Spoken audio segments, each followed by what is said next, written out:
I'm above the Peng Observatory overlooking an area that we fondly call the Rushy. It used to be a pen. It's very much a wild area managed for the wild birds and for the wildlife interest through the seasons. It's been a very productive breeding season. The Rushy has delivered a lot of ducklings this year. We've had a number of broods. We're talking about species like gadwall, mallard, shelduck, tufted duck.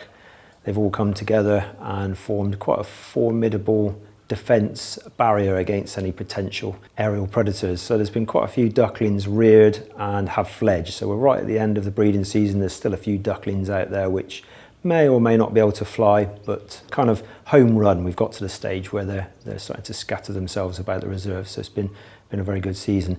The highlight this year has undoubtedly been our first breeding record of teal, Eurasian teal. We suspected that they might have tried in the last 2 or 3 years. We've been seeing them in a couple of spots on the reserve at the time of year, which raises our suspicions. But we actually saw a female with 4 ducklings this year, so confirmed breeding. So it's really good. We've added another species of duck to our breeding list. Another reason why it's been so productive here is the fact that there's lots of vegetated ditches connected to the main sort of more open wetland areas.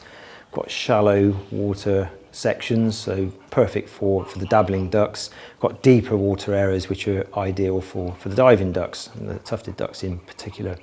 They're all connected. The reserve has a number of ditch systems and side ponds, satellite ponds, which, if you put it all together, it's a brilliant bit of habitat for our breeding ducks, and we can see the results this year. It's been very good.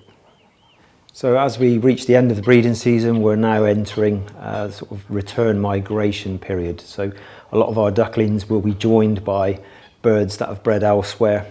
Any day now we're expecting to see gargany appear, some juvenile gargany around the reserve. Every year they breed here. You never see the ducklings, they're so secretive, but often at this time of the year they appear on the scrapes where they're feeding.